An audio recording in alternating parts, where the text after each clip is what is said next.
බාලදක්ෂ ව්‍යාපාරය කියන්නේ තරුණ තරුණියන්ගේ මානසික ශාරීරික සහ ආධ්‍යාත්මික සංවර්ධනය වගේම නිර්මාණාත්මක පුද්ගල වර්ධනයට අතහිත දීම ආරම්භක අරමුණු කර ගනිමින් ඇරඹුණු ලෝකයේ ව්‍යාප්ත තරුණ සංවිධානයක් කිව්වොත් වඩා සරල නිර්වචනයක් බාලදක්ෂ ව්‍යාපාරය සමග සංසන්දනය කරන්න පුළුවන්. ශ්‍රී ලංකා බාලදක්ෂ සංගමයේ ශ්‍රී ලංකා බාලදක්ෂ ව්‍යාපාරය පිළිබඳවත් කතා කිරීමේදී වැඩි බරතැබීමක් අපේ රටේ බාලදක්ෂීන්ට යොමු කරන්නත් පුළුවන්. ඒ වකවානුව තුළ ශ්‍රී ලංකා බාලදක්ෂ සංගමයේ නව ප්‍රධාන කොමසාරිස් නීතිඥ මනෝජ් නානායක්කාර මහත්මයාව අද දවසේ අපේ මේ කතාබහට එකතු කරගන්නවා බොහොම ගෞරවයෙන් යුතුව. අයිබෝන් ඔබතුමාට. අයිබෝන්. ශ්‍රී ලංකාවේ 22 වෙනි ප්‍රධාන බාලදක්ෂ කොමසාරිස්වරයා විදිහට පහුගියදා ඔබතුමා පත්වීම ලැබුවා. ඇත්තටම මේ දුරේ කාර්යභාරය පිළිබඳව අපි මුලින්ම මනෝජ් මහත්මයා දැනගමු. ඇත්තම ශාලක මුලින්ම ස්තුතිවන්ත වෙනවා අද දවසේ ආරාධනා කිරීම සම්බන්ධයෙන්. විශේෂයෙන්ම අද දවසේ කියන්න පටන් ගන්න කලින්ම ප්‍රධාන කොමසාරිස් හැටියට පත් වුණාට පස්සේ සහභාගී වෙන පළවෙනි වැඩසටහන මේක. වීඩියෝ වැඩසටහන මේක මාධ්‍ය ඉදිරියේ. සහ මේ නිලැඳුමේ සම්බන්ධ වෙන. ඒ නිසා ඒක පොඩි ඓතිහාසිකයි. මෙහෙමයි. ශ්‍රී ලංකා බාලදක්ෂ සංගමය ගත්තාම ශ්‍රී ලංකා බාලදක්ෂ සංගමේ තියෙන සංයුතිය දිහා ගත්තාම ශ්‍රී ලංකා බාලදක්ෂ සංගමේ පාලනය වෙන ක්‍රම තුනක් තියෙනවා. ඒ කියන්නේ සංයුතිය තුල ක්‍රම තුනක් තියෙනවා. එකක් තමයි ශ්‍රී ලංකා බාලදක්ෂ සංගමය. එතකොට ඒකේ සභාපතිවරයෙක් ඉන්නවා, ලේකම්වරයෙක් ඉන්නවා, භාණ්ඩාගාරිකවරයෙක් ඉන්නවා. එහි ඉන්නවා යාවජීව සමාජිකත්වයක්, තව කණ්ඩායම් කිහිපයක් ඉන්නවා. ඊට අමතරව පරිපාලන කටයුතු පවත්වාගෙන යාම සඳහා තීන්දුව తీරන ගැනීම සඳහා විධායක සභාවක් ඉන්නවා. ඒතර විධායක සභාවටත් වෙනම කමිටු සභාපතිවරයෙක්ව පත් කර ගැනීම සිද්ධ කරනවා. ඊට විධායක සභාවේ සමාජිකයන් ඉන්නවා, ඡන්දයෙන් පත් වෙන සමාජිකයෝ ඉන්නවා, නිල බලයෙන් පත් වෙන නිල ඇඳුම් අඳින සමාජිකත්වයෙන් කීප දෙනෙක් ඒක තුල අන්තර්ගත වෙනවා. ඒක තමයි දෙවෙනි ව්‍යුහය. තුන්වෙනි ව්‍යුහය තමයි ප්‍රධාන බාලදක්ෂ කොමසාරිස් කියලා කියන්නේ. හරියට ගත්තොත් ප්‍රධාන බාලදක්ෂ කොමසාරිස් කියලා කියන්නේ කම්පැනි එක CEO වගේ වැඩක්. මේක මෙහෙයවීම, පරිපාලනය කිරීම සියලුම දේවල් පැවරලා තියෙන්නේ ප්‍රධාන බාලදක්ෂ කොමසාරිස්වරයාට. අනිත් පැත්තෙන් ගත්තාම යුනිෆෝම් ස්ටාෆ් එකේ නිල ඇඳුම් අඳින කණ්ඩායමේ නායකයා හැටියට කටයුතු කරන්නේ ප්‍රධාන බාලදක්ෂ කොමසාරිස්වරයා. ඒ නිසා ඒ ප්‍රධාන බාලදක්ෂ කොමසාරිස්වරයාට පැවරෙන කාර්යභාරය අතිමහත්. හැම ඒ කියන්නේ ඉහළ ඉන්න ජ්‍යෙෂ්ඨම බාලදක්ෂ නායකයාගේ සිට පාසලක සමූහයක ඉන්න පුංචිම බාලදක්ෂ දුව පුතා දක්වා වගකීම, ඔවුන් සම්බන්ධව වැඩසටහන් සම්බන්ධ අධීක්ෂණය සහ කාර්යභාරයක්, පුහුණු කිරීම කටයුතු, පරිපාලනය, මේ සියලුම දේවල් ටික පැවරලා තියෙන්නේ ප්‍රධාන බාලදක්ෂ කොමසාරිස්වරයාට. නිසා මේක දැවැන්ත වගකීමක්. ඒක තමයි මූලික වශයෙන් ගත්තාම තියෙන කාර්යභාරය. ඊට අමතරව ජාතික සහ ජාත්‍යන්තර වශයෙන් තියෙන දේවල් එක්ක බාලදක්ෂ ව්‍යාපාරය ඉදිරියට ගෙන යාම සම්පූර්ණයෙන්ම පැවරලා තියෙන්නේ ප්‍රධාන බාලදක්ෂ කොමසාරිස්වරයාට. දැන් මනෝජ් මහත්මයා ඔබ මේ දුරයට පත් කරන්නේ රටේ ජනාධිපතිවරයා. බාලදක්ෂ ව්‍යාපාරය තුළ ජනාධිපතිවරයාට ඇති බලතල කෙනෙක්ට දැනගන්නට අවශ්‍ය වේවි මේ මොහොතේදී. කොහොමද ජනාධිපතිතුමා මේ කටයුත්තට සම්බන්ධ වෙන්නේ? ඔව්, ඒක මට මෙහෙම කියන එක වඩාත් පහසුයි. එකක් තමයි ජනාධිපතිවරයාට මූලිකවම තියෙන්නේ 1957 අංක 13 දරන පාර්ලිමේන්තු පනතෙන් තමයි ශ්‍රී ලංකා බාලදක්ෂ සංගමය ස්ථාපිත වෙන්නේ. හරි, ශ්‍රී ලංකා බාලදක්ෂ සංගමය ස්ථාපිත වෙන්නේ ඒක මූලිකව හඳුන්වන්නේ සිලෝන් ස්කවුට් කවුන්සිල් ඇක්ට් එක හැටියට තමයි ඒක ගන්නෙ. ඒතකොට ඒ පනතේ ප්‍රතිපාදන ප්‍රකාරව ගරු ජනාධිපතිවරයා තමයි සංගමේ ප්‍රධාන අනුශාසක සහ ප්‍රධාන බාලදක්ෂ කියන තනතුරට පත් වෙන්නේ. ඒක නිල වශයෙන් පත් වෙන තනතුරක්. හරි, මේ තනතුර ජනාධිපතිවරයා, ඒ කියන්නේ විධායක ජනාධිපතිවරයා අපිට පුරුදු විදිහට ගත්තොත් එහෙම එතුමාට පැවරෙන විධායකව පරිපාලන ක්‍රියාවක් නෙමෙයි. ඒක එහෙම එකක් නෙමෙයි. එතුමාට මේ බාලදක්ෂ සංගමය ස්ථාපිත කරපු පනතෙන් එතුමාට පැවරිච්ච වගකීමක්. නිල බලයෙන් පැවර. යම් අවස්ථාවක ඕනනම් ජනාධිපතිවරයාට පුළුවන් ඒ පත්වීම බාර ගැනීම ප්‍රතික්ෂේප කරන්න. එහෙම වුණොත් වෙනවා අග්‍රාමාත්‍යවරයාට හෝ වෙන තැනක් ගැන හිතන්න සිද්ධ වෙනවා බාලදක්ෂ සංගමයට. ඒ නිසා ජනාධිපතිවරයා මේ කරන්නේ ප්‍රධාන අනුශාසක සහ ප්‍රධාන බාලදක්ෂ හැටියට ඔහුට පැවරලා තියෙනවා. ඒ පනතේ තියෙන ප්‍රතිපාදන යටතේ ජනාධිපතිවරයාට තමයි 2-1 අයන්න වගන්තියෙන් තමයි ජනාධිපතිවරයාව ප්‍රධාන අනුශාසක සහ ප්‍රධාන බාලදක්ෂ කියන තනතුරට නිල බලයෙන් පත් කිරීම සිද්ධ වෙන්නේ. ඒ අනුව තමයි ජනාධිපතිවරයාගේ සම්බන්ධතාවය මේකට එන්නේ. ඇත්තටම මේව හදලා තියෙන්නේ මීට කලින් අග්‍රාණ්ඩුකාරවරයා. ඒ කියන්නේ හිටපු කාලේ අග්‍රාණ්ඩුකාරවරයා. ඒ කියන්නේ රැජින පාලනයේ තියෙන කාලේ යටත් වීත්‍යක් හැටියට අපි හිටපු කාලේ අග්‍රාණ්ඩුකාරවරයා තමයි මේ තනතුරට පත් වුනේ. ඊට පස්සේ මේ රටේ වෙච්ච දේශපාලනික ව්‍යවස්ථාමය වෙනස්කම් එක්ක ඒ කාලවලට යුගවලට ගැලපෙන විදිහට මේ තත්ත්වයන් වෙනස් වෙලා තියෙනවා. වෙනස් කරලා ඒ නෛතික පදනම අරගෙන තියෙනවා. ඇත්ත වශයෙන්ම මේක ගේන එකේ ප්‍රධානම කාරණාව තමයි චානක මේක ඇවිල්ලා මුළු රටම ආවරණය වෙන විදිහට ක්‍රියාත්මක කරන ව්‍යාපාරය. ඒතකොට මේකට අවශ්‍ය කරන රාජ්‍ය අනුග්‍රහය, ඒ අවශ්‍ය කරන පහසුකම්, සහයෝගය, විශේෂයෙන්ම අධ්‍යාපන අමාත්‍යාංශයත් එක්ක අනිකුත් අමාත්‍යාංශයත් එක්ක ඒ අදාළ කරන කරුණු ටික ගන්න. අනිත් එක ඔබ දන්නවා බාලදක්ෂ ව්‍යාපාරය කියන්නේ ගොඩක් එලිමහන් ක්‍රියාකාරකම් කරන පාසල් දරුවෝ විශාල වශයෙන්ම සම්බන්ධ වෙන වැඩ. ඒ නිසා අනිවාර්යයෙන්ම මේ රජයේ වක්කියුතු ආයතන විශාල ප්‍රමාණයක් මේකත් එක්ක තනින් තනදී බද්ධ වෙනවා. ඒ බද්ධ වෙන අවස්ථාවවලදී මේ රාජ්‍ය අනුග්‍රහය කියන එක අතිශයින් වැදගත් වෙනවා. ඒ නිසා තමයි ඒ කටයුත්ත බොහොම සාමූහිකව සුහදව අන්‍යෝන්‍ය අවබෝධයකින් යුතුව ගෙන යාමේ පහසුවට තමයි මේක අද හිටපු මිනිස්සු නෙමෙයි ඒ කාලේ හිටපු මිනිස්සු මේ පනත් නිර්මාණය කරලා තියෙන්නේ ඒ විදිහට. දැන් මනෝජ් මහත්මයා ඊළඟ කාරණේ තමයි මේ නව ප්‍රධාන කොමසාරිස් දුර පත් කිරීමේදී පත්වීමේදී ජ්‍යෙෂ්ඨත්වයේ සාමාන්‍යයෙන් මේ බාලදක්ෂ ව්‍යාපාරය තුල සලකා බලනවා. මේමයි. බාලදක්ෂ ව්‍යාපාරය තුල ප්‍රධාන බාලදක්ෂ කොමසාරිස්වරයා පත් කිරීමේදී ජ්‍යෙෂ්ඨත්වයේ සලකා බැලීමක් කරන්නේ නැහැ. දැන් ඔබම කිව්වා මම 22 වෙනි ප්‍රධාන බාලදක්ෂ කොමසාරිස්වරයා. මගේ දැනුම හැටියට මීට පෙර අවස්ථා 3කදී විතරයි නියෝජ්‍ය ප්‍රධාන බාලදක්ෂ කොමසාරිස්වරයෙක් ප්‍රධාන කොමසාරිස් ධූරයට පත් වෙලා තියෙනවා. හරි. ප්‍රධාන කොමසාරිස් ධූරයට පත් වෙලා තියෙනවා. එතකොට ඒ අනිත් හැම අවස්ථාවක ඊට කලින් හැම අවස්ථාවකදීම යම් යම් අය ගෙනල්ලා තියෙනවා. ඊට අමතරව ඉතිහාසයේ තව අවස්ථා දෙකක් තියෙනවා. බාලදක්ෂ ව්‍යාපාරයට කිසිම සම්බන්ධයක් නැහැ. විශේෂයෙන්ම අපි කියන්නේ පරිපාලන සේවයේ හිටපු දෙදෙනෙක්ව ගෙනල්ලා මේක ප්‍රධාන බාලදක්ෂ කොමසාරිස්වරු බවට පත් කරලා තියෙනවා. උදාහරණයකට ටී සෙනෙවිරත්න මහත්තයාව අනිත් පැත්තෙන් ගත්තාම රෙක්ස් ජයසිංහ මහත්මයාව. හැබැයි එතුමන්ලා විශාල කාර්යභාරයක් මේ ව්‍යාපාරයට කරා. මොකද ප්‍රධාන බාලදක්ෂ කොමසාරිස් ධූරය කියලා කියන්නේ බාලදක්ෂ කටයුතු පුහුණු කරන කෙනෙක් නෙමෙයි. ඔහුට තියෙන පරිපාලනමය කාර්යයක්. ඔහු කරන්නේ පරිපාලනමය වැඩ. මේ සමස්ත ව්‍යාපාරය පරිපාලනය කරන. හැබැයි ඔහුට බාලදක්ෂ දැනුමක් තියෙන එක වැදගත්. හරි. ඔහුට බාලදක්ෂ දැනුමක් තියෙන එක වැදගත්. එතකොට අපි දන්නවා මෑත කාලේ හිටපු ඉංජිනේරු මෙරිල් ගුණතිලක මහත්තයා. ඊට පස්සේ ගත්තොත් මේජර් ජෙනරල් මිලින්ද පීරිස් මහත්මයා. ඔවුන් ලීපදක්කම්දාරී නායකයෝ හැටියට පත් වෙලා තිබෙත් නැහැ. ඉතිහාසයේ තව එහෙම ඉන්න පුළුවන්. මම අර ෆොටෝස් ටික දිහා බැලුවාම මේක තමයි ලීපදක්කම කියලා කියන්නේ. මේ ලීපදක්කම කියලා කියන්නේ බාලදක්ෂ නායකයෙක්ට ලෝක බාලදක්ෂ ව්‍යාපාරය ඇතුලේ දිනා ගන්න තියෙන ඉහළම ප්‍රදානය. මේක අපි හඳුන්වන්නේ බාලදක්ෂ උපාධිය කියලා. හරි. මේක කරන්න සාහනක සෑහෙන කාලයක් යනවා. ඒ කියන්නේ අපි කොහොමද සෑහෙන වෙහෙසක් දරන්න ඕනේ. මහන්සියක් ගන්න ඕනේ. එතකොට ඒ බාලදක්ෂ උපාධිය හැටියට සැලකෙන ලීපදක්කම ගන්න අපිට තියෙනවා පළමු අධ්‍යයන පාඨමාලාව, දෙවන අධ්‍යයන පාඨමාලාව, නේවාසික පාඨමාලාව, තුන්වන අධ්‍යයන පාඨමාලාව යම් වැඩසටහන් ව්‍යාපෘතික, හතරවන අධ්‍යයන පාඨමාලාව දවස් 7ක විතර නේවාසික පාඨමාලාව, නැවත පස්වන අධ්‍යයන පාඨමාලාව. පස්වන අධ්‍යයන පාඨමාලාව කියන්නේ හතරවන අධ්‍යයන, ඒ කියන්නේ ඇඩ්වාන්ස් කෝස් එකෙන් පස්සේ හතරවන අධ්‍යයන උසස් පාඨමාලාවෙන් පස්සේ ගිහිල්ලා තමන්ගේ කණ්ඩායම් තුල කරන්න ඕන ප්‍රොජෙක්ට්ස් ප්‍රමාණයක් තියෙනවා. ඒ ඔක්කොම ටික කරලා ඒ සියලු කඩේන් පහු කරාට පස්සේ තමයි මේ ලීපදක්කම හම්බ වෙන්නේ.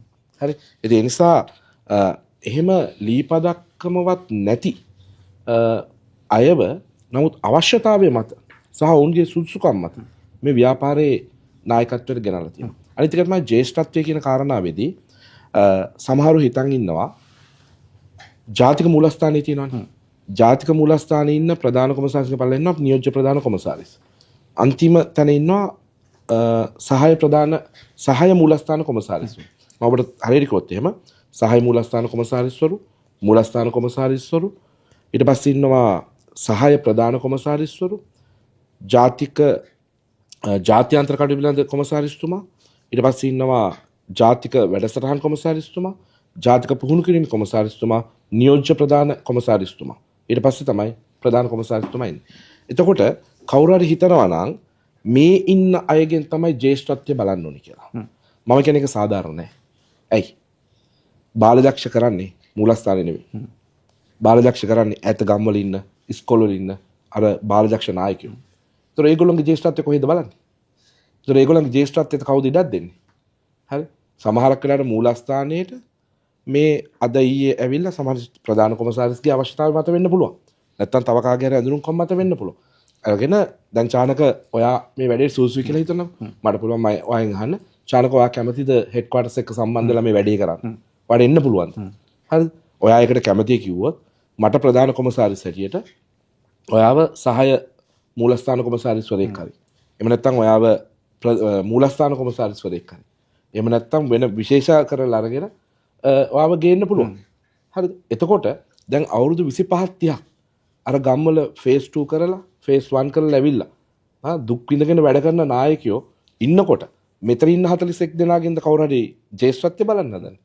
එහෙම සාධාරණ වෙන්නේ නැහැ. හරිද? ඒ නිසා ජ්‍යෙෂ්ඨත්වය කියන එක එහෙම බලන්න පුළුවන් එකක් නෙමෙයි. හරිද? අනික මූලස්ථානයේ තේරුම් ගත්ත මම මූලස්ථානය ගැන තේරුම් ගන්නේ මේ මූලස්ථානයේ ඉන්නේ ලංකාවේ බාලදක්ෂ ව්‍යාපාරයේ සුමටව කරගෙන යන්න අවශ්‍ය කරන අවස්ථා පහසුකම් වැඩසටහන් ක්‍රම අලුත් ක්‍රමෝපායන් හදලා දෙන්න. හරිද? ඒක තමයි අපේ වැඩේ. ඒක තමයි අපි කරන්න ඕනේ. එතකොට මේ වැඩේ ඇත්තටම දුවන යාන්ත්‍රණය කොහෙද තියෙන්නේ? ඒක තියෙන්නේ දිසාවල. දිසා මට්ටමේ. දිසා කොමසාරිස්තුමාලා කොච්චර මහන්සි වෙනවද? දිසා කොමසාරිස්තුමියලා කොච්චර මහන්සි වෙනවද? සහාය දිසා කොමසාරිස්වරු කොච්චර මහන්සි වෙනවද හැම දිසාවකම? ඊට පස්සේ දිස්ත්‍රික් බාලදක්ෂ නායක නායිකාව. ඊට පස්සේ විදුහල්පතිවරු හැටියට ගොඩක් තැන්වල ඉන්නේ ගෲප් ස්කවුට් ලීඩර්. නැත්නම් අපි කියන සමූහ නායක කියලා. ඒගොල්ලෝ කොච්චර මහන්සි වෙනවද? ඊට පස්සේ බාලදක්ෂ නායකයා, සහාය බාලදක්ෂ නායකයා කොච්චර ඉන්නවද මේ පද්ධතිය ඇතුලේ? එහෙම ඉන්නකොට අපි පුංචි පිරිසක් ගැන කතා කරලා කියනවා නම් එයාලා තමයි ජ්‍යෙෂ්ඨයෝ කියලා. ඒක සාධාරණ වෙන්නේ නැහැ. මම දන්නේ මගේ මින් මනුවන චානක එක සාධාරණ නැහැ. මම දකින්නේ මේ වැඩේ ඇතුලේ වැඩේ කරන මිනිස්සු තමයි ඉස්සරහට යන්න ඕනේ කියලා. දැන් ඔබතුමාට ලැබෙන කාර්යභාරය ටිකක් අභියෝගාත්මකයි. ඔබ ඒ අභියෝගය ජයගන්නේ කොහොමද? ඔව් එකක් තමයි චානක මම එතනට එන්නම්. මෙන්න මෙහෙම කැලලකුත් එක්ක. දැන් මම කවුද කියන කැලලකුත් චුට්ටක් කියාගෙන ආවට කමක් නැහැ නේ. ඒ කියන්නේ නැත්තම් දැන් මම මොකද්ද බාලදක්ෂත් එක්ක තියෙන සම්බන්ධය? මම ආගන්තුකයිද? එහෙම පොඩි කැලලකුත් තියෙනවානේ. ඒතර ඒ නිසා චානක මම කනිෂ්ඨ බාලදක්ෂයෙක් විදිහට 89 අවුරුද්දේ තමයි ඉස්සරම එකතු වෙන්නේ. පණ්ඩිපිටිය ක්‍රිස්තු රාජ විද්‍යාලය. මම ඒක නම කියනවා මගේ පාසලට ගෞරවයක් විදිහට. පණ්ඩිපිටිය ක්‍රිස්තු රාජ විද්‍යාලය තමයි මම අධ්‍යාපනය ලැබුවේ එකේ ඉඳලා 13 දක්වාම. ඒක මම 89 අවුරුද්දේ එකතු වෙනවා කනිෂ්ඨ බාලදක්ෂයෙක් විදිහට. ඊට පස්සේ 91 වෙනකන් කටයුතු කරනවා. 91 ඉඳලා 97 වෙනකන් මම ජ්‍යෙෂ්ඨ බාලදක්ෂයෙක් විදිහට කටයුතු කරනවා. මට ජනාධිපති ප්‍රධානිය නෑ. හරි මට ඒක ගන්න බැරි වුණා. ඒකට බලපාපු වෙන හේතු තියෙනවා. මොකද ඒවම සාධාරණීකරණය කරන්න උත්සාහ කරන ලාවක් නෙමෙයි. හැබැයි මට ඒක නෑ. හරිද? නැති දේ මම නෑ කියලා කියන්න ඕනේ. ඒක ප්‍රශ්නකුත් නෙමෙයි. ඊට පස්සේ 97 තමයි චානක මම උසස් පෙළ විභාගෙ ලියන්නේ. 97 මම A levels කරේ. 98 වෙනකොට මට රිසල්ට් එන්න කලින් ඒකට හිටපු විදුහල්පතිනි මම ඉතාමත් ආදරෙන් මතක් කරනවා ගරු පොලින් පෙරේරා මවතුමියව පැවිදි සොයුරියක්. මට ආරාධනා කරනවා ඉස්කෝලේ ඇවිල්ලා වැඩ කරන්න කියලා. මොකද මම හිටපු හෙඩ් ප්‍රිෆෙක්ට් 96 97 මම ඉස්කෝලේ හෙඩ් ප්‍රිෆෙක්ට්. ඒ නිසා මට ආරාධනා කරනවා ඇවිල්ලා වැඩ කරන්න කියලා. එනකොට කියනවා ඔයා ස්කවුටින් කරන්න එන්න කියලා. මොකද දන්නවා මම යුනිෆෝම් එක ඇඳගෙන හිට මෙන්න යනවා ස්පෝර්ට් මීට් වල අපි ඉන්නවා දකින්න. හරිද? එතකොට 98 ඉඳලා 2000 වෙනකොට 98 2000 කාලේ මම සහාය බාලදක්ෂ නායකයා පණ්ඩිපිටිය ක්‍රිස්තු රාජ විද්‍යාලයේ. ඊට පස්සේ 2000 ඉඳලා 2013 වෙනකොට මම පණ්ඩිපිටිය ක්‍රිස්තු රාජ්‍යයේ පළමුවන හෝමගම බාලදක්ෂ සමූහයේ බාලදක්ෂ නායකයා. ඊට පස්සේ 2013 හරි 2013 මම මේ ලීපදක්කම දිනා ගන්නවා. හරි ලීපදක්කම්ධාරී නායකයෙක් බවට පත් වෙන්නේ 2013 දී. ඊට පස්සේ 2013 12 ඉඳලා 2015 වෙනකම් කාලේ තුල මම දිස්ත්‍රික් බාලදක්ෂ නායකයෙක් විදිහට වැඩ කරනවා. ඊට පස්සේ 2015 ඉඳලා 20 වෙන කාලේ මම සහාය දිසා කොමසාරිස්වරයෙක්. අපි කියන ඇසිස්ටන්ට් ඩිස්ට්‍රික්ට් කමිෂනර් ADC කියලා අපි කියනවා. ඒතකොට ඒ කාලය ඇතුළත මම කරා මහජන සම්බන්ධතා පිළිබඳ සහාය දිසා කොමසාරිස් මූලස්ථාන එතකම පුහුණු කිරීමේ ට්‍රේනින් ADC හැටියට හිටියා. පරිපාලන සහාය දිසා කොමසාරිස් අන්තිමට දිසා සම්බන්ධීකරණ ලේකම් හැටියට මම කටයුතු කරලා තියෙනවා. ඒ වගේම ඔය කාලය ඇතුළත 2015 2020 ඇතුළත මම අවස්ථා ගණනාවක් හෝමගම දිසාවේ එකත් මම ඒ දිසාවට පොඩි අභිමානයක් හැටියට ගෞරවයක් හැටියට නමක් සඳහන් කරන්න. මොකද බාලදක්ෂ ඇතුළේ අපි පෝෂණය කරපු දිසාව, මගේ පාසල වගේම දිසාව, වැඩ බලන දිසා කොමසාරිස්වරයා හැටියට මම අවස්ථා ගානක් කටයුතු කරලා තියෙනවා. ඊට පස්සේ 2017 2020 හෝමගම දිසා පුහුණු කිරීම මණ්ඩලයේ සභාපති හැටියට මම කටයුතු කරා. ඊළඟට 2017 2019 ජාතික මූලස්ථානයේ ප්‍රධාන කොමසාරිස්තුමාගේ නීති උපදේශක හැටියට මම කටයුතු කරා. එතකොට ජානක මම 2015 ඉඳලා 2020 වෙනකම් හෝමගම බාලදක්ෂ දිසාවේ අවස්ථා ගණනාවක වැඩ බලන දිසා කොමසාරිස්වරයෙක් කටයුතු කරා. හරි. ඊළඟට 2017 20 ඇතුළත හෝමගම දිසා බාලදක්ෂ පුහුණු කිරීම මණ්ඩලයේ සභාපතිවරයා හැටියට මම කටයුතු කරා. මොකද මම ADC ට්‍රේනින් එතකොට හිටියේ. 2017 ඉඳලා 19 වෙනකම් ප්‍රධාන බාලදක්ෂ කොමසාරිස්වරයා, ඒ කියන්නේ ඉංජිනේරු මෙරල් ගුණතිලක මහත්මයාගේ නීති උපදේශක හැටියට කටයුතු කරේ මම. හරි. ඒතකොට ජාතික මූලස්ථානය ඇතුලේ වැඩ බොහොමයකට මම සම්බන්ධ වෙලා තියෙනවා. 17 19 කාලය ඇතුලේ 2010 2019 කාලේ ජාතික මට්ටමේ වැඩසටහන් ගොඩක මම තමයි මෙහෙवला තියෙන්නේ. ඒ කියන්නේ කම්පිය කරලා තියෙන්නේ. මෙහෙවීමේ කටයුතු ගොඩක් මම කරා. මොකද මටත් හරි ආසාවක් තිබුණා නිවේදන කටයුතු සම්බන්ධයෙන් මට පොඩි උණක් තිබ්බ කාලයක් තිබ්බා. ඊට පස්සේ 2018 වගේ ඊට පස්සේ ජාතික වැඩසටහන් ගානක මම සංවිධායක කමිටුවල ඉඳලා තියෙනවා. ඊට පස්සේ බාලදක්ෂයා පත්තරේ මම සංස්කාරක මණ්ඩලයේ ඉඳලා තියෙනවා. ඉතින් ඕක තමයි මගේ බාලදක්ෂ ඉතිහාසය. හරි. ඔහොම බාලදක්ෂ ඉතිහාසයක් තියාගෙන තමයි චානක දැන් මම මෙතනට එන්නේ. ඒතකොට ඒ එනකොට මේක ඇතුලේ තියෙන වැඩත් එක්ක ගත්තාම මට ඇත්තටම මම මෙතනට එන්න බලාපොරොත්තුවක් තිබ්බ මිනිස්සෙක් නෙමෙයි. ඒකත් කියන්නේ පැත්ත කතාව. හරි. එහෙම කෙනෙක් නෙමෙයි. මේ තනතුරට නම් කීපයක් යෝජනා වෙලා තිබ්බා. ප්‍රධාන බාලදක්ෂ කොමසාරිස්ව පත් කරන්න ජනාධිපතිතුමාට බලය තියෙනවා පනතෙන්. ඒකත් කාටවත් අභියෝග කරන්න බෑ. ඒක නිශ්චිතයි.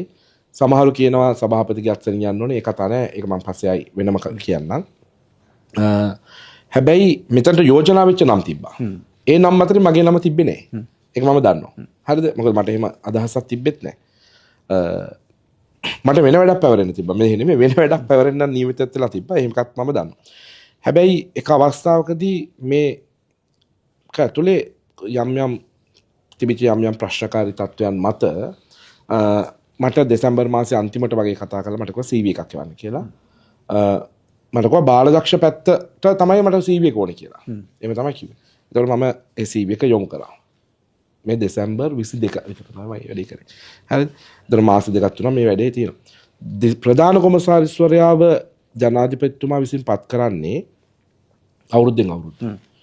එයාට උපරිම නිල කාලය අවුරුදු 5යි. හරිද? උපරිම නිල කාලය අවුරුදු 5යි. හැබැයි අවුරුද්දෙන් අවුරුද්ද ජනාධිපතිතුමා විසින් ප්‍රධාන බාලදක්ෂ හැටියට ඒ බලපත්‍රය නවීකරණය කරන්න ඕනේ. හරිද? නවීකරණය කරන්න. මෑත කාලයේ අවස්ථා 3ක් තියෙනවා. ඉංජිනේරු මෙරල් ගුණතිලක මහත්මයා අවුරුදු 2යි කටයුතු කරේ. මෛත්‍රීපාල සිරිසේන මහත්තයා මයාව පත් කරේ. ඊට පස්සේ මම හිතන්නේ ගෝඨාභය රාජපක්ෂ ජනාධිපතිතුමා ඔහු ඉවත් කළා මේජර් මිලින්ද පීරිස්ව දැම්මා. මේජර් මිලින්ද පීරිස් මහත්මයා අවුරුදු 2යි හිටියේ මට මතක විදිහට. ඔහුගේ කාලය ඒ කියන්නේ 5ක් හිටියේ නෑ. ඊළඟට නැවත ගෝඨාභය රාජපක්ෂ ජනාධිපතිවරයාම ජනප්‍රිය ප්‍රනාන්දු මහත්තයාව දැම්මා. හරිද?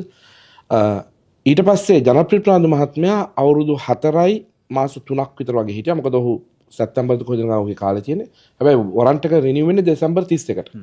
ඒ නිසා ඔහුගේ කාලේ ඉවර වෙන්නේ මේ දෙසැම්බර් 31 වෙනිකට තමයි ජනාධිපතිතුමා විසින් ජනවාරි 13 වෙනිදා ඉඳලා ක්‍රියාත්මක වෙන විදිහට මාව පත් කිරීම කළා තියෙන්නේ.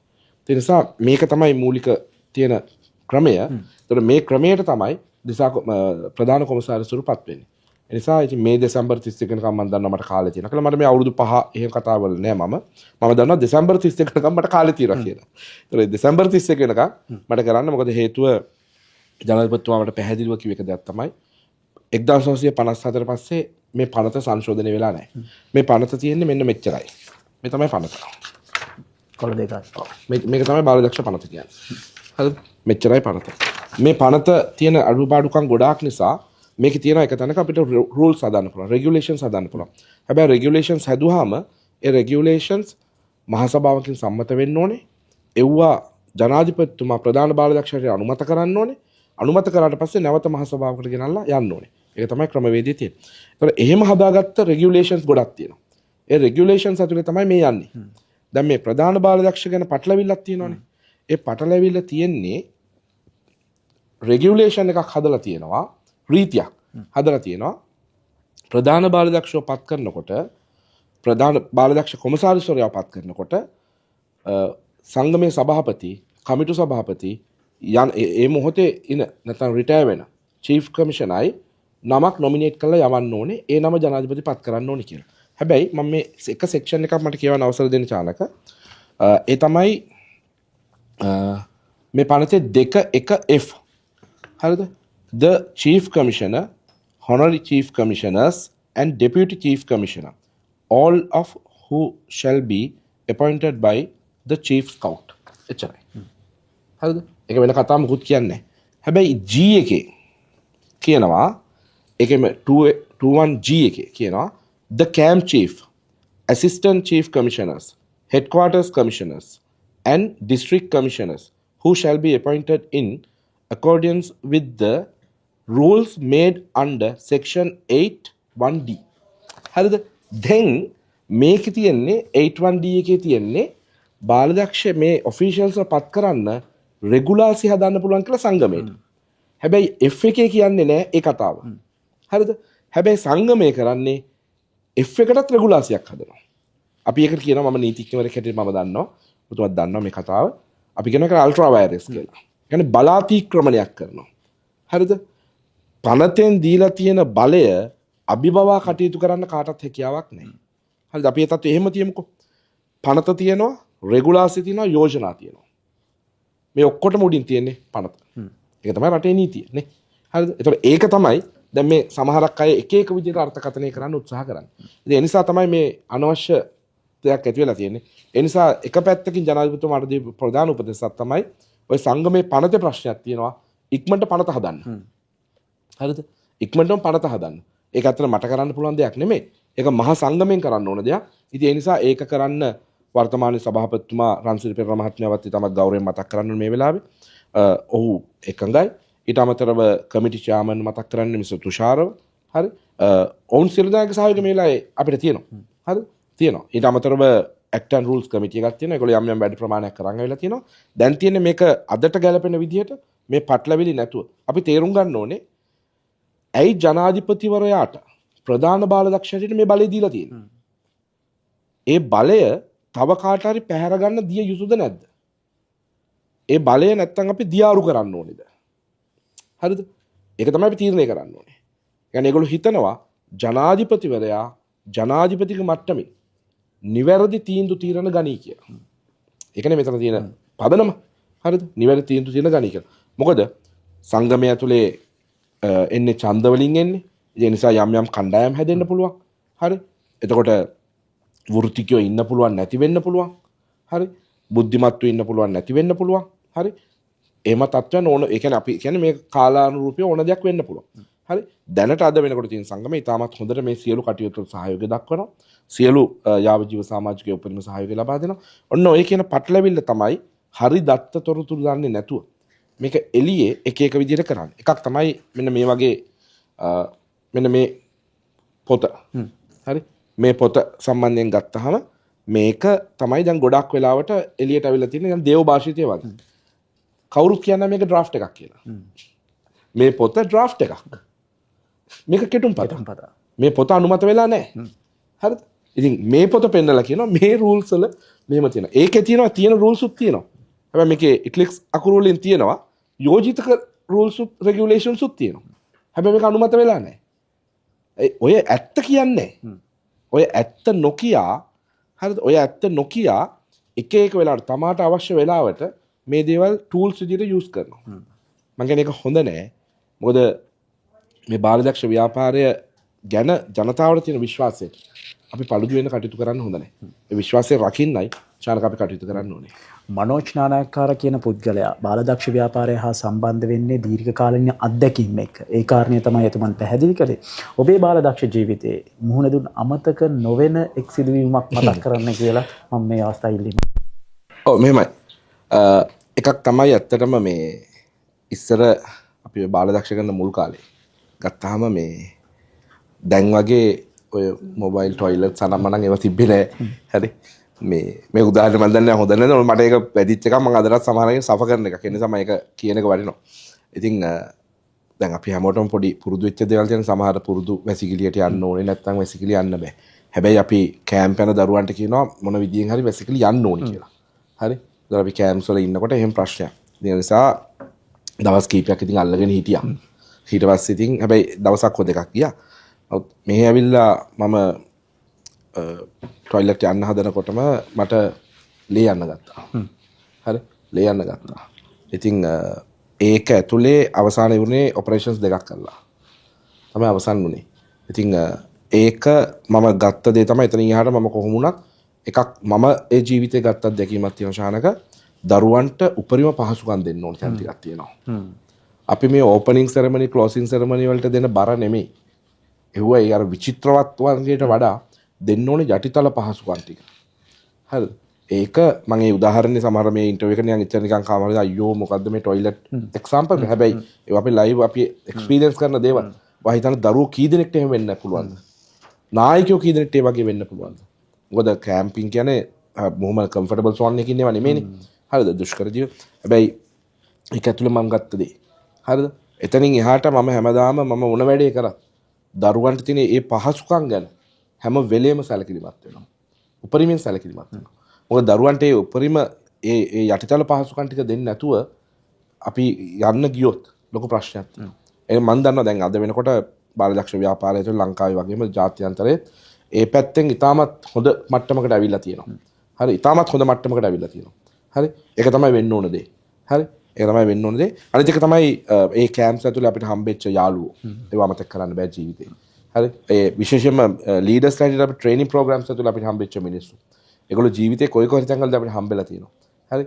දැක්කම අදටත් සන්තෝෂයි හරි ඒ ගත කරන මොහොත හරි ඊළඟ මම වුඩ් බැජ් එකට ගිහිල්ලා ඉන්නකොට ෆේස් 4 ප්‍රොජෙක්ට් එකට මේ ෆේස් 4 ඇඩ්වාන්ස් කෝස් එකට නුවරඑළියේ පීඩ්රු වල තිබ්බේ සාමාන්‍ය බාලදක්ෂයෙක් වුණාම යන්න ඕනේ කියලා කියන තැන පීඩ්රු වල තිබ්බේ අදට මම යනකොට මට හොඳටම උණ ඒ කියන්නේ අසනීපයක් වෙලා කෝස් එකකට යන එක තරම් කට්ටක් නැහැ හරි ඊට පස්සේ ගාමිණී සර් කියලා හිටිය අපේ බදුල්ලේ නැතු වුණා පස්සේ මම හිතන්නේ ආයුර්වේද වෛද්‍යවරයෙක් හැටියට කටයුතු කරේ මට දුන්නා බෙහෙත් අහුරක් ඒ සීතල කියන්නේ හොඳටම සීතලයි නුවරේ පහුවෙන්දා වෙනකොට නිකන් කස්ටර්ඩ් වගේ තමයි එන්නේ අන්තිමට රෑ හයික් එකක් තියෙනවා කියන්නේ දවස් 7ක කොසේ එක දවසක හයික් එක තියෙනවා එළිය ටෙන්ට් ගහන්න නවතින්න ඕනේ මට විතරක් දුන්නා මේ ඒ බණශාලාව ඇතුලේ නවතින්න කියලා හරි මට විතරක් දුන්නා බණශාලාව ඇතුලේ නවතින්න කියලා උදේවල් වලට මම විතරක් නෙමෙයි ගොඩක් කට්ටිය හිටියා ඒ වුණාට ඒක ඇතුලේ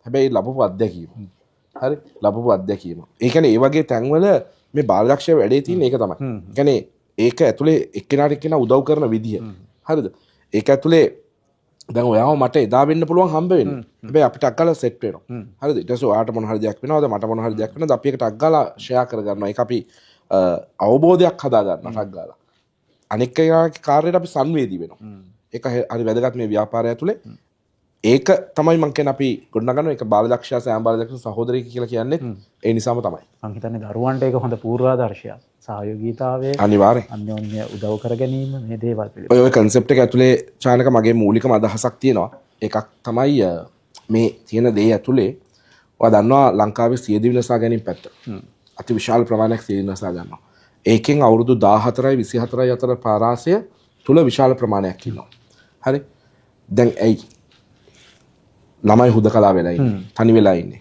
ටැබ් එක ලැප් එක ෆෝන් එක කම්පියුටර් එක ටීවී එක එහෙම නැත්නම් මොන හරි තමන් හිතාගත්ත දෙයක් මේ ළමයි ගොඩකට ડિප්‍රෙෂන් ළමයි පරිසරයත් එක්ක ගනුදෙනු කරන්නේ නැහැ පරිසරයත් එක්ක ගනුදෙනු යාළුවෙක් නැහැ හරි ඉතින් මේකට හොඳම සයිකොලොජිකල් මෙතඩ් එක හඳුන්වලා දුන්නේ බාලදක්ෂ ව්‍යාපාරයේ ලෝකෙට බිහි කරපු බේන් පවුල් සාමිතුමා ඒ තමයි පෙට්‍රල් සිස්ටම් එක කාණ්ඩ ක්‍රමය හරි ඒක තමයි කියන්නේ කල්ලි හදන්න කියලා හරිද එතකොට ඉස්සර ජානක ඔයාට මට යාළුවෙක් හිටියන්නේ මොන වැඩේ කරත් කියන්න පුළුවන් කෙනෙක් හිටියන්නේ අපි ඒක බෙදාගත්තා හරි එතකොට ඒ කියන්නේ ඒක වෙන වැරදි වැඩක් වුණත් හරි වැඩක් වුණත් හොඳ වැඩක් වුණත් මොකක් වුණත් අපි ෂෙයා කරගත්තා දැන් ළමයිට එහෙම නැහැනේ දැන් SMS එකක් යවන තරමට ට්වීට් කරන තරමට ස්පීඩ් ළමයි තමන්ගේ ජීවිතය ගැන තීන්දුව ගන්න ප්‍රමාණය හරිද ඒ නිසා දැන් ඇත්තටම මේ බාලදක්ෂ ක්‍රම හැදිලා තියෙන්න ඕනේ පෙට්‍රල් සිස්ටම් එකට. හැබැයි දැන් අපි දකිනවා ගොඩක් තැන්වල ඒවත් දැන් සිලබස් එකට ගිහිල්ලා තියෙනවා. O level A level කරනවා වගේ. හරි. පන්ති කාමරය ඇතුලේ බාලදක්ෂ කරන තැන් අපි දන්නවා. ඔන්ලයින් බාලදක්ෂ කරනවා කියලා අපි දකිනවා. ඔන්ලයින් කැම්පින් කරනවා දැන්. හරිද? ඔන්ලයින් කැම්පින් කරනවා. හරි. ඉතින් ඊට පස්සේ එහෙම තත්ත්වයන් එක්ක යනකොට දැන් අර පරිසරෙත් එක්ක බද්ධ වෙලා නැහැ. ඒ නිසා මගේ එක පැත්තකින් මම මූලික අවධානය යොමු කරනවා චානක කවුන්සලින් පැත්ත මේක ඇතුළට වැඩි කරන්න. හරි. කවුන්සලින් පැත්ත වැඩි කරන්න ඒක වෙන්න ඕන වැඩක්. අනිත් පැත්තෙන් පෙට්‍රල් සිස්ටම් එකට අපේ තියෙන ට්‍රේනින් ප්‍රෝග්‍රෑම්ස් අඩුතරම 60ක් 70ක්. මම කියන්නේ 100ක් කියලා. 60ක් 70ක් කාණ්ඩ ක්‍රමයේ ඇතුලේ. නැවත කාණ්ඩ ක්‍රමයේ ගොඩනගන විදිය වැඩපිළිවෙලක් මම දැන්ටම නැෂනල් ට්‍රේනින් කමිෂනත් එක්ක නැෂනල් ප්‍රෝග්‍රෑම් කමිෂනත් එක්ක මම සාකච්ඡා කරගෙන යනවා. ඉක්මනින්ම අපි මේ දේ ක්‍රියාවට නගනවා. මොකද අපිට අපේ දරුවෝ ගැන ලොකු වක්කීමක් පැවරලා තියෙනවා. මම ඇත්තම මේක බාර ගන්න එක හේතුවක් තමයි මම හිතනවා මේක මට ලැබිච්ච වරප්‍රසාදයක් කියලා දරුවෝ වෙනුවෙන් දෙයක් කරන්න. දැන් මනෝජ් මහත්මයා වර්තමානයේ අපේ රටේ බාලදක්ෂ ව්‍යාපාරයේ කොයි වගේ තැනකද නැවතිලා තියෙන්නේ? මෙහෙමයි. එකක් තමයි වර්තමානයේ දීපු සංඛ්‍යාලේඛන ටිකක් තියෙනවා. හැබැයි දැන් මම දිසා 28ක විතර දිසා කොමසාරිස්තුමන්ලා තුමියන්ලා ගෙනල්ලා 1-to-1 මීටින් එකක් කරා. මීටින්ස් කරා. ඒ කරලා බලනකොට දැන් උදාහරණයක් ගත්තොත් එම බදුල්ලේ ඉස්කෝල 600 ගාණක් තියෙනවා. ඉස්කෝල 100කට ආසන්න ගාණක තමයි බාලදක්ෂ තියෙන්නේ. ඊට පස්සේ මොනරාගල ඉස්කෝල 1000 ගාණක් තියෙනවා කියලා මට දිසා කොමසාරිස්තුමිය කිව්වා. ඉස්කෝල 40 ගාණක වගේ තමයි බාලදක්ෂ තියෙන්නේ. හරිද?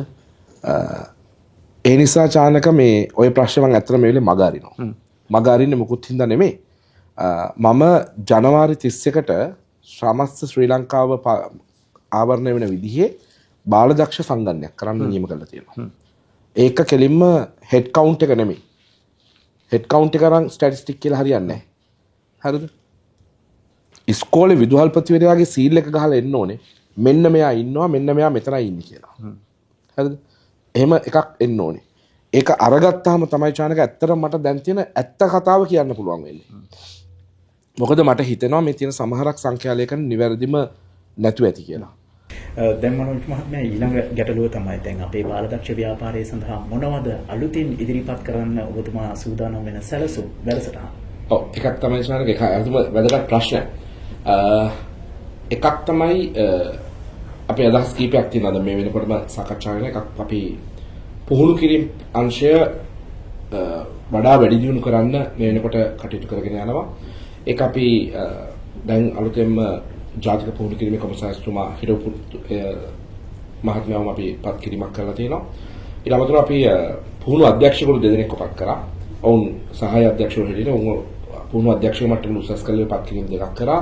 ඔවුන් එක පැත්තකින් මේන් කෝසස් ටිකයි අපි ප්‍රධාන පාඨමාලා ටික අනිත් පැත්තකින් අපේ තියෙනවා විශේෂ පාඨමාලා ටික. ඒක වෙනම අරගෙන අපි ගොඩනගන්න බලාපොරොත්තු වෙනවා. අනිත් පැත්තෙන් මේකේ වැඩසටහන අංශයට විශාල වැඩක් කරන්න නියමිතයි. ඒ නිසා ඉතාමත් හොඳ දක්ෂ ජේෂ්ඨත්වයේ තියෙන අපේ LT කෙනෙක් අපේ ලීඩර් ට්‍රේනර් කෙනෙක්. අපි පත් කරා ඔහු ඉතාමත් හොඳින් වැඩේ කරයි කියලා අපේ විශ්වාසයක් තියෙනවා. අපි පළාත් මට්ටමේ මේ ගොඩනගන්න අපේක්ෂා කරන නිසා පළාත් මට්ටමටම හැම පළාතකටම සහාය පුහුණු කිරීමේ අධ්‍යක්ෂකවරයෙක් සහාය වැඩසටහන අධ්‍යක්ෂකවරයෙක් කියලා දෙන්නෙක් අපි අපොයින්ට් කරන්න බලාපොරොත්තු වෙනවා. ඊට අමතරව පළාත් කොමසාරිස්ලා කලින් ඉඳලා තියෙනවා අපේ වර්තමානයේ නැහැ. පළාත් කොමසාරිස්ලා පත් කරන්න මූලිකව බලාපොරොත්තු වෙනවා. මොකද ගම්මට්ටම දක්වාම මේක ගෙන යන එක තමයි මගේ අපේක්ෂාව. මගේ අපේක්ෂාව අති දුෂ්කරම ඉස්කෝලෙත් බාලදක්ෂ කරන්න පුළුවන් නම් යුනිෆෝම් එක නැතත් ඒ දරුවට පදක්කමක් පළඳින්න පුළුවන් කමක් හදන්න පුළුවන් නම් අපේ වැඩසටහනකට ඒ දරුවන් එකතු කරගන්න පුළුවන් නම් ඒ බාලදක්ෂ ජීවය මේ රටේ ඈත දුෂ්කරම ගම්මානයේ ඉන්න අහිංසකම දරුවටත් ගෙනියන්න පුළුවන් විදිහේ වැඩක් හදන එක තමයි අපේ බලාපොරොත්තු.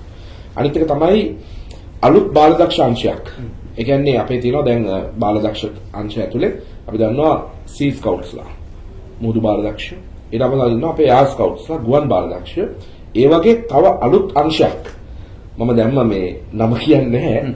නමුත් අලුත් අංශයක් රට තුළ ස්ථාපිත කරන්න මූලිකව සාකච්ඡා මම ආරම්භ කරලා තියෙන්නේ අදාළ ආයතනත් එක්ක.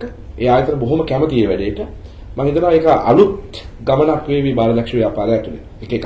දෙවෙනි එක තමයි අපි බාලදක්ෂ කරපු කාලේ. කියන්නේ අපි කරපු කාලේ අපි වැඩසතියට සහභාගී වුණානේ. දැන් පහුගිය කාලේ මේක වැඩ මාසයක් වෙලා තිබ්බා. වැඩසතිය තියෙන්නේ ඒක ප්‍රජා සේවාව ඉගෙන ගන්න දරුවා. ඒ කියන්නේ සල්ලි උපයන්න ගන්න වැඩක් නෙමෙයි. ඒක හරය ගත්තාම මෙතන පොඩි මේකක් තියෙනවා. ඒ කියන්නේ දරුවා ප්‍රජාවත් එක්ක මුහු වෙන ප්‍රජාවට සේවය කරන සතියක් තමයි අපි ප්‍රජා සේවා සතිය කියලා කියන්නේ. ඒකේ වෙනත් විදිහකින් අපිට ආදායමක් ලැබෙනවා. ඒක වෙන තත්ත්වයක්. ඒතර මේ ප්‍රජා සේවා සතිය වැඩ සතිය ඇතුලේ තමයි අපි උපයගත්ත දෙයින් තමයි අපි ඉස්සර මුළු අවුරුද්දම ඉස්කෝලේ බාලදක්ෂ කරේ. නැත්තම් දිසාවේ බාලදක්ෂ කරේ. හරිද? හැබැයි එතකොට තිබිච්ච ආර්ථික තත්ත්වයට වඩා දැන් ආර්ථික තත්ත්වය ගොඩාක් වෙනස් වෙලා තියෙනවා.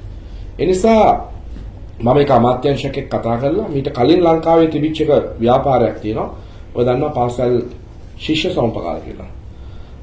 දැන් දන්නවා මම මේනකොටත් සම්පකාර සේවක කමිෂන් සභාවේ සභාපති හිටියට තියෙනවා.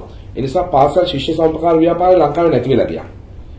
මම සතොස සභාපතිතුමත් එක්කත් STC එකේ සභාපතිතුමත් එක්ක කතා කරලා නැවත පාසල් ශිෂ්‍ය සමූපකාර ලංකාවේ පටන් ගන්න වැඩපිළිවෙලක් ලෑස්ති කරා.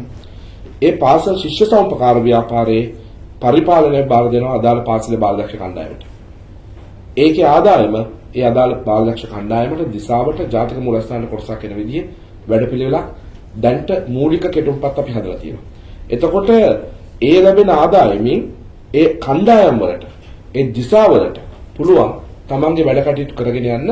මොකද චානක පහුගිය ජම්බරි වලට මම නිකන් සමහර වෙලාවට අහුවාම සමහර ළමයිට 15000 20000 වියදම් වෙලා තියෙන එක ළමයෙක්ට හරි. මටම ඇත්තටම දෙමාපියෝ දෙන්නෙක් තුන් දෙනෙක් කතා කරලා කිව්වා කරාමුදි කුගස් කියලා සල්ලි දීලා තියෙනවා කියලා. සල්ලි නිසා බාලදක්ෂ නොකර ඉන්න දරුවෝ අපිට හම්බෙලා තියෙනවා. සල්ලි නිසා බාලදක්ෂ වලින් ගිරිහෙච්ච දරුවෝ ඕන තරම් ඉන්නවා. මම උපරිමයෙන් උත්සාහ කරනවා සල්ලි නිසා එක දරුවෙක්වත් ගිලිහෙන්නේ නැති වැඩක් හදන්න. ව්‍යාපාරයක් හදන්න. හරි. එහෙම හදන්න උත්සාහ කරනවා. ඊළඟ තමයි ක්ලීන් ශ්‍රී ලංකා ව්‍යාපාරයත් එක්ක වැඩසටහනත් එක්ක ජාතික වැඩසටහනත් එක්ක. ඒක ජනාධිපතිතුමත් එක්ක සාකච්ඡා කරලා ක්ලීන් ශ්‍රී ලංකා ටාස්ක් ෆෝස් එකත් එක්ක සාකච්ඡා කරලා ඩිරෙක්ට් ලින්ක් වෙච්ච වැඩපිළිවෙලකට යන්න අපි මූලිකව අදහස් කරගෙන යනවා. එතකොට ඔන්න ඔය කියන කරුණු කාරණා ටිකත් එක්ක අපි මේ වැඩ කටයුතු කරගෙන යනවා. ඊළඟ තමයි අපි දන්නවා මම චාලක ගිය සතියන්තේ හිටියේ අනුරාධපුරේ. අනුරාධපුරේ ගියේ උතුරු පළාත, නැගෙනහිර පළාත, උතුරු මැද පළාත. ඒ පළාත් වල ඉන්න දිසා කොමසාරිස සහ වකීතු ක්‍රියාකාරීකම මම කැඳෙව්වා අනුරාධපුරේට. හේතුව ඒගොල්ලෝ කොළඹට එන්න කියන්නේ ලොකු වියදමක් දරන්න සිද්ධ වෙනවා. හැබැයි මෙහෙන් අපි ගියේ 3 දිනයි හරි 4 දිනයි එක වාහනේ. අපි යන්න ගියේ. ඒ අපේ අතිවියද වෙන්නේ. ඒක මම ඊට පස්සේ කියන්නම් මේ කතාව. ගිහිල්ලා ඒගොල්ලෝ ඇත්තටම ඒගොල්ලෝ ගොඩක් සතුටු වුණා. ඒගොල්ලන්ට ලොකු වියදමක් දරන්න සිද්ධ වෙනවා. මේ වියදම අපි අවම කරලා කාලේ හරිද? එතකොට එයාලකින් ආපු ලොකු ප්‍රශ්නයක් තමයි උතුරු නැගෙනහිර පළාත් වල භාෂාව නිසා ජම්බරි වලට යන්න බැරි වෙන ප්‍රශ්නේ. ජාත්‍යන්තර කඳුර වලට යන්න බැරි වෙන ප්‍රශ්නේ. ඒක වැරදි. මොකද භාෂාව ඕන වෙනවා ලැන්ග්වේජ් එක අපිට අවශ්‍යයි. මම ඒක එකගයි මොනවාද? ට්‍රේනින් කෝසස් වලට යන්න. කරන්න බැරි. ඒ නිසා භාෂාව අවශ්‍යයි. හැබැයි කැම්ප්ස් වලට යන්න. හරිද? ලෝකෙ කොච්චර රටවල් ඉන්නවද කිසිම භාෂාවක් ඒ කියන්නේ තමන්ගේ භාෂාව විතරක් දන්න ළමයි. එතකොට භාෂාව හින්දා අපි දරුවන්ට මේ කැම්පින් ඉන්ටර්නැෂනල් එක්ස්පීරියන්ස් එක ඇයි මග අරින්නේ? ඒ නිසා මේ පාරේ ඉඳන් එන ඕනම ජම්බරියකට ඕනම පිටරට වැඩකට ට්‍රේනින් වලට නෙවෙයි. ට්‍රේනින් වලට භාෂාව අවශ්‍ය නැහැ. භාෂාව අවශ්‍යයි. ඒකමයි කියන්නේ. මේ භාෂාව කිසිම දරුවෙකුට බාධාවක් වෙන්න දෙන්නේ නැහැ. අනිත් පැත්තට ඒක මූලිකත්වයෙන් කාඩ කිරීම මේ රටේ හැම සිංහල දෙමළ කතා කරන ඕනම කෙනෙක්ට ඒ අවස්ථාව දෙන විදිහේ වැඩක් හදනවා. ඒ විදිහේ බාලදක්ෂ ව්‍යාපාරයක් හදන්න තමයි මහන්සි වෙන්නේ. බාලදක්ෂ ව්‍යාපාරයට එකතු වෙන්න බලාපොරොත්තු වෙන්න ඉන්න නවකීන්ට ඔබතුමා දෙන්න පුළුවන් උපදේශනේ ඒ වගේම පණිවිඩය මොකක්ද? right. මේක චානක 100% ස්වේච්ඡා ව්‍යාපාරයක්. මම ප්‍රධාන කොමසාරිස් හැටියට මගේ ඉඳලා පාසලේ ඉන්න සහාය බාලදක්ෂ නායකයා දක්වා සියලු දෙනාම එක සතයක්වත් මේකෙන් දීමනාවක් හෝ වැටුපක් හෝ වේතනයක් හෝ වරප්‍රසාදයක් හෝ ලබන්නේ නැහැ. අපි අපේ අතේ සල්ලි වියදම් කරගෙන කරන 100% ස්වේච්ඡා ව්‍යාපාරයක්. ඒ නිසා මේ රටේ ආදරණීය දුවන පුතාලාට පිනක් කියනවා. අපේ මගේ මූලික තේමාව තමයි චානක හැපි ස්කවුටින්. ඒක ඉස්සර තිබෙනවා. ඒක දරුවන්ටත් සතුටින් බාලදක්ෂ කරන්න පුළුවන් තරක් අපි හදන්න ඕනේ. නායකයන්ටත් බාලදක්ෂ කරන්න පුළුවන් තරක් හදන්න ඕනේ. දරුවන්ට කලින් නායකයන් මම දෙයක් කියන්න කැමතියි. ඒ තමයි බාලදක්ෂ ව්‍යාපාරයේ තියෙන නායකයන්ට නෙමෙයි දරුවන්ට. දරුවෝ බාලදක්ෂ කරන්නේ නායකයෝ බාලදක්ෂ කරන්නේ දරුවෝ හින්දා. ඒ නිසා දරුවන් හොන්තරක් අපි හදමු. දරුවන් කියන්නේ ඔබ ඉගෙන ගන්න ඉස්කෝලේ ඔබේ භාෂාව ඔබට වත් පොස්තකම් තියනවද? ඒව වැඩක් නැහැ. ඔබ බාලදක්ෂ කරන්න කැමති නම් මේ රටේ සිව්කොනේ ඉන්න හැම දරුවෙක්ටම මම ආදරෙන් ආරාධනා කරනවා. එන්න බාලදක්ෂ ජීවිතය පිරුණු දරුවෙක් බවට පත් වෙන්න. ඔබේ ජීවිතයට යමක් එකතු කරගන්න පුළුවන් තරම් අපි බිහි කරනවා. ඒ ව්‍යාපාරය තුළ ඔබත් පාර්ශවයක් වෙන්න අත්වල බඳගන්න කියලා. ලෝ විශාලතම තරුණ සංවිධානය සහ රාජ්‍ය නොවන සංවිධානයේ විදිහට එක පැත්තකින් ලෝක බාලදක්ෂ සංවිධානය හඳුන්වන්නට පුළුවන්. ඒ ලෝ විශාලතම සංවිධානය හරහා ශ්‍රී ලංකාවේ බාලදක්ෂ ව්‍යාපාරයට වැඩි වටිනාකමක් ලැබෙන වකවානුවක් ඉදිරියේදී අපිට බලාපොරොත්තු වෙන්නට පුළුවන්. ඒ සුබදායි බලාපොරොත්තුවත් එක්ක අපි ස්තුතිවන්ත වෙනවා ශ්‍රී ලංකා බාලදක්ෂ සංගමයේ නව ප්‍රධාන කොමසාරිස් නීතිඥ මනෝජ් නානායකාන මහත්මයාට 22 වෙනි අපේ රටේ ප්‍රධාන බාලදක්ෂ කොමසාරිස්වරයා සුබවදන තනතුරට යලිත් වතාවක් සහ බොහෝ බාලදක්ෂයින්ට වැඩදායී කාර්යභාරයක් ඉටු කරන්නට ඔබේ දුර කාලය තුලදී හැකියාව ලැබේවා කියන ප්‍රාර්ථනාව එක්ක අපි වැඩසටහනේ සමාප්ත කරනවා.